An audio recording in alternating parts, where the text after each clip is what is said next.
Mark 15. And as soon as it was morning, the chief priests held a consultation with the elders and scribes and the whole council. And they bound Jesus and led him away and delivered him over to Pilate. And Pilate asked him, "Are you the king of the Jews?" And he answered him, "You have said so." And the chief priests accused him of many things. And Pilate again asked him, "Have you no answer to make? See how many charges they bring against you." But Jesus made no further answer, so that Pilate was amazed. Now at the feast he used to release for them one prisoner for whom they asked. And among the rebels in prison who had committed murder in the insurrection, there was a man called Barabbas. And the crowd came up and began to ask Pilate to do as he usually did for them. And he answered them, saying, "Do you want me to release for you the king of the Jews?" For he perceived that it was out of envy that the chief priests had delivered him up. But the chief priests stirred up the crowd to have him release for them Barabbas instead. And Pilate again said to them, "Then what shall I do with the man you call the king of the Jews?" And they cried out again, "Crucify him!"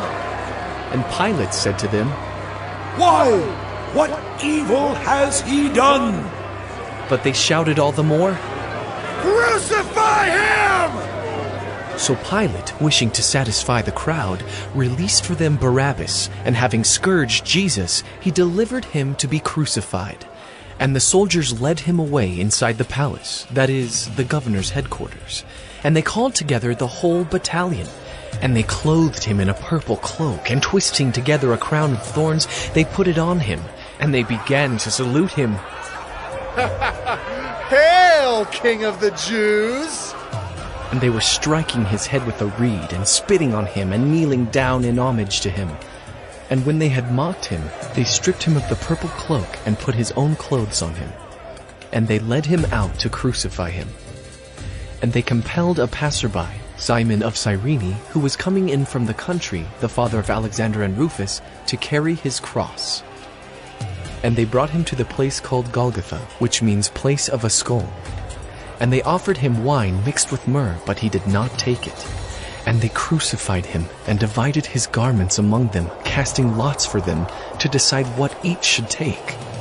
And it was the third hour when they crucified him. And the inscription of the charge against him read, "The King of the Jews." And with him they crucified two robbers, one on his right and one on his left. And those who passed by derided him, wagging their heads and saying, "Aha!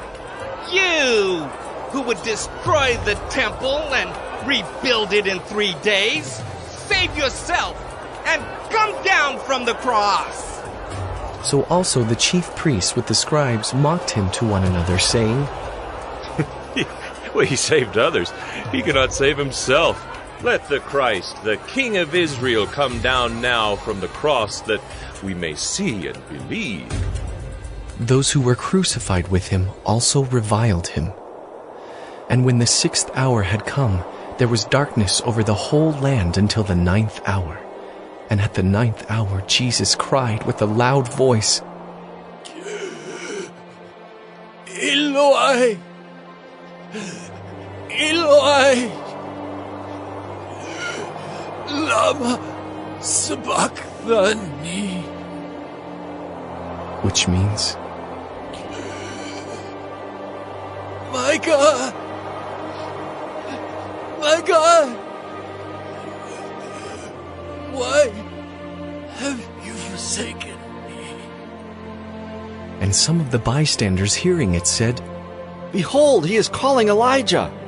and someone ran and filled a sponge with sour wine, put it on a reed and gave it to him to drink, saying, Wait, let us see whether Elijah will come to take him down.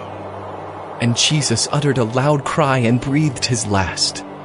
And the curtain of the temple was torn in two from top to bottom.